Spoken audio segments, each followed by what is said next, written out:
Hey guys, so in last lecture we have seen introduction to quality engineering. Now today we will see a new chapter, we'll start a new chapter that is reliability engineering. So what is reliability engineering? So what is reliability engineering? So before that we will understand the word reliability. So it is made up of two words, that is reliable and ability. So it is an ability of a product or a system to perform as intended. Means what does it mean? It means the product should perform as told by the seller or as intended, means as assumed by the user.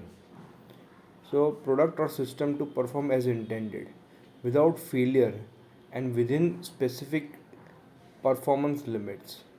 And the that is limits of performance should also, if it is varying, it should vary in the specified limits and without failure for a specified time.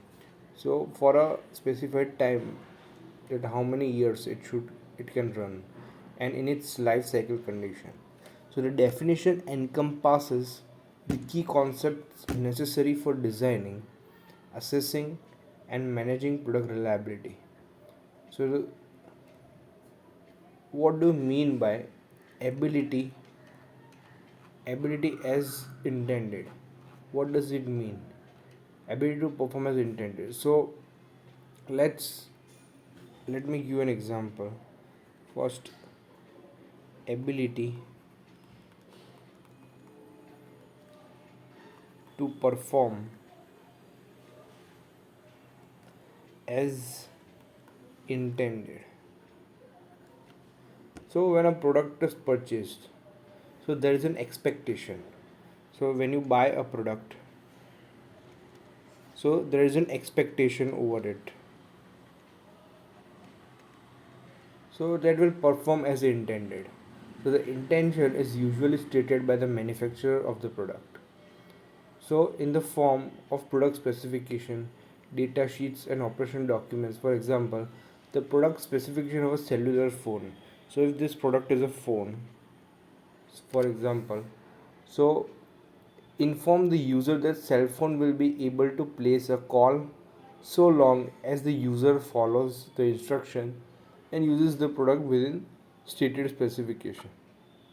If for some reason the cell phone cannot place a call when turned on, so if the basic function of phone is to make a call, and if it doesn't do it uh, after it's turned on, so it is regarded to have not ability to perform as intended. So the function is to make call, and if it doesn't make call, so it is this is not intended and this is intended. So the it, the ability to perform as intended.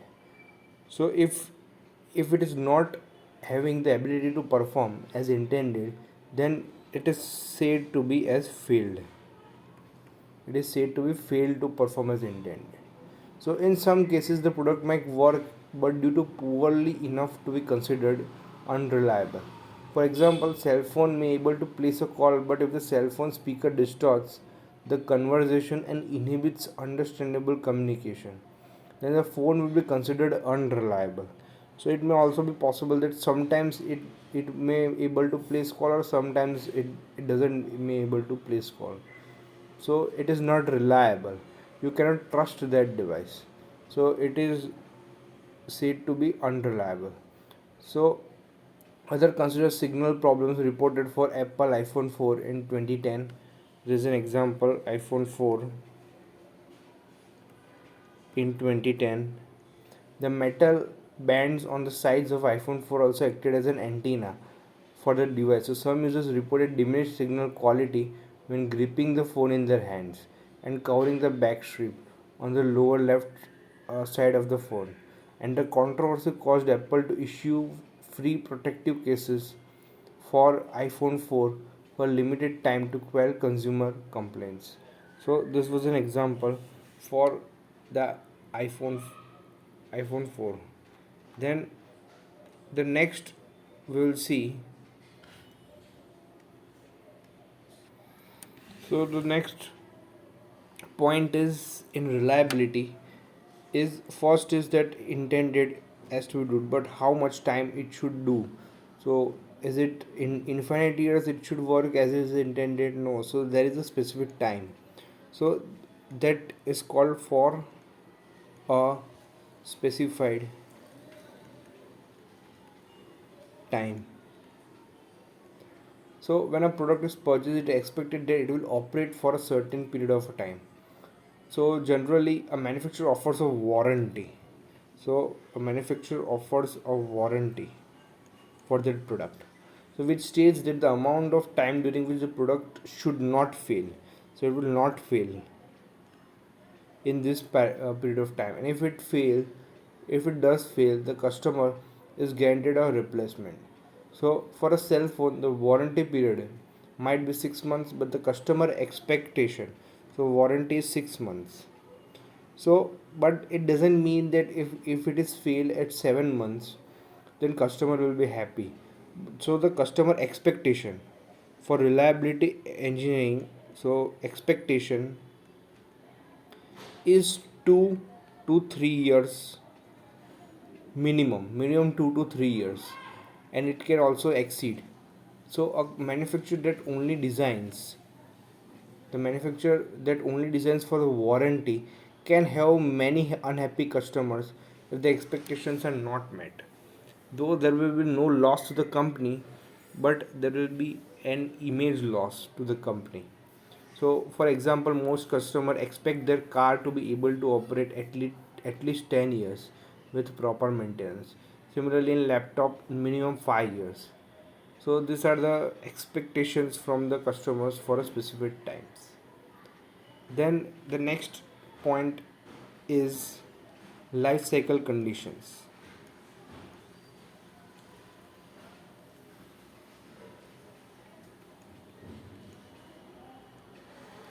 So the reliability of a product depends on the conditions, environment, and usage loads. So what does it mean that life cycle conditions? So if your phone is not IP rated, means it is not rated uh, given rated protection against water, and if you are using it inside the water inside a swimming pool, then it may get damaged, and you may not also get warranty under it, because it will be mentioned in the warranty disclaimer that it cannot be used underwater. So that conditions is also very much important. So the reliability of a product depends on the conditions, environmental usage that are imposed on the product. So these conditions arise throughout the life cycle of the product, including in manufacture, transport, storage, operational use. If conditions are severe enough, they can cause an immediate failure. So if the load, suppose there are so many phones, and if it is loaded, and if the conditions is very severe, so maybe suppose very high temperature or some high impact on the product, then it may be immediate failure. For example, if we drop or sit on a cell phone, we may break the display.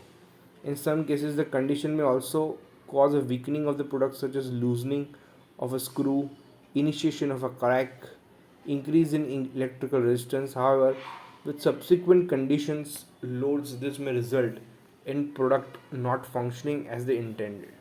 So, for example, uh, of product a product falls apart due to some missing screw, causing a connection to separate. Cracking results in separation of joint parts, and change in electrical resistance causes to a switch to operate intermittently or button to fail to send a signal. So these are the examples for a product failure. in a different conditions, life cycle conditions. Then the fourth important point in reliability is reliability as a relative measure. As a relative measure. So reliability is a relative measure of the performance of a product. So if in a particular it is said as definition of a function from a viewpoint of a customer viewpoint, definition of unsatisfactory performance or a failure from the viewpoint of a customer. So it is a definition from of a function from the customer, the definition from performance from the customer, and definition of intended specified life customers operating in environmental conditions during a product life cycle. Further, if we include reliability of a product will be dependent as a probability on intended definition for function. It is intended definition of a function. Intended definition function which may be different for different application. Usage and environmental conditions. Usage. So this also there also come a point that is this definition of satisfactory performance. So it may be possible that the product may not fail, or the product is intending it is performing as per intended, but it may be possible that the satisfaction is not obtained by the user as he or she may have been intended. So many organizations have document called failure definitions and scoring criteria. Such document delineates how each incident or call for attention in a product will be handled with regard to reliability, maintainability, or safety. So a good analogy to products is people. So a person's physical reliability will depend on conditions, loads, and stresses imposed on him or her, starting from birth. And these conditions can include, but are not limited to, disease, lifestyle accidents. Such conditions can cause the body to wear out or fail in a catastrophic manner.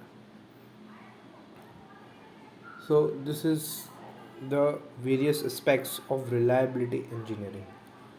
Now, now we'll understand some deeply customer satisfaction and system effectiveness. What does it mean? So, for a consumer products, quality has been traditionally associated with customer satisfaction, customer satisfaction, and happiness. So, the interpretation of quality focuses on total value or the utility that customer derives from the product. So, this concept has also been used by various other departments, focusing on system effectiveness as overall ability of a product to accomplish its mission under specified operating conditions. So there are various characteristics, example engineering, technological, physiological, psychological, then cost and delivery that impact the customer satisfaction. Thus, quality may be modeled as a function of this all factors. So, it may be possible that uh, if you are getting a product of low cost, and if it is not meeting the it is not meeting the quality that may be met by high price product, then the customer may be satisfied because he has not paid so much amount. But if the customer has paid so much amount, and if the customer is not uh, getting what it was intended, then he may not be satisfied. So these qualities will impact overall value perceived by the customer. So the values result in some measure of customer satisfaction. With time, changes in these qualities will impact customer satisfaction. Reliability as a time-oriented quality impacts customer satisfaction. The undesirable and uncontrollable factors that cause a functional characteristic to deviate from its target are called noise factors. So, as noise factors, what are noise factors? So, the factors, the undesirable and uncontrollable, that cause the functional characteristics to deviate from its target. So, that are called noise factors. So, example, outer noise environmental conditions such as temperature, humidity, dust, and different usage condition. This condition can deviate your performance of the product, that is mobile phone. So you must have seen that when high temperature is obtained in the phone, then the performance is lower due to thermal throttling. To save the phone from heating the components, and which may get melt. So that is the the factor that can that is reducing your performance, and it is not it is not intended as it is not being used as intended. So this is the these are the outer noise. These are the outer noise, that is we don't have any control over this. We don't have control over the environmental temperature, humidity, and dust. So then what are the different other factors? That is inner noise. So this is environment. Then inner noise, there is inherent properties of the product such as deterioration,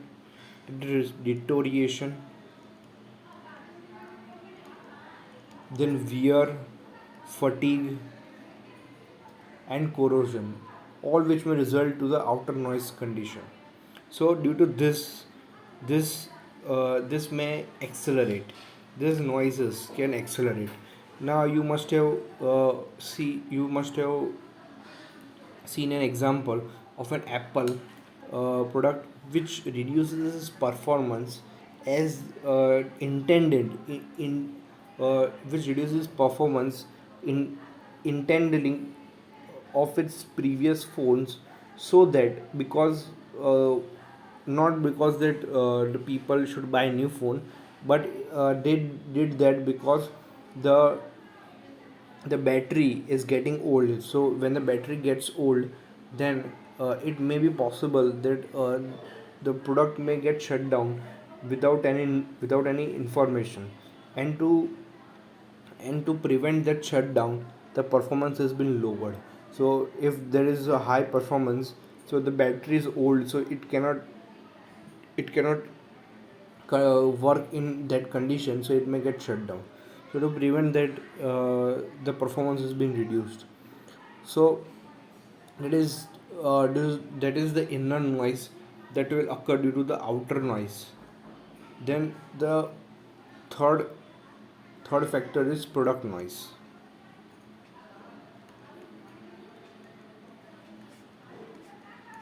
Product noise, so piece to piece variation due to manufacturing variation and imperfections. So it may be possible that there is an imperfections there is an imperfection due to variation in the manufacturing product. So this may also create some problem. So for this example, then this may be that you have seen in Olympics that our Indian shooter was having some problem in her rifle, due to which she had to waste his 6 minutes, precious 6 minutes, and due to which in afterwards rapidly she had to shoot, and she was disqualified because she shooted rapidly, and and she was disqualified by 2 points. So due to this, the product, that is manufacturing defect, can also create some problem in the reliability of the product. So these are the various factor. So reliability product must be robust over time. So it must be very robust over time. So time oriented qualities and customer satisfaction. So if I were to draw a graph, sorry, a diagram. So suppose this product. So the outer noise will come in, it is environment, human. Then there will be inner noise, outer noise, inner noise. And here there will be uh, variations, that is manufacturing defect, that is product noise. And at the all time there will be time factor, that this will happen over a period of time. So this all will happen over a period of some time. So this is the I can say a diagram which can depict all the noises of the product. A reliable product process is robust over time. So over time these noises should not affect so much. It should affect gradually, and should not affect so much that it will fail very easily over a less period of time. So I hope you understood this concept of reliability. And next topic we'll see life cycle system and failure of a product. So thank you very much.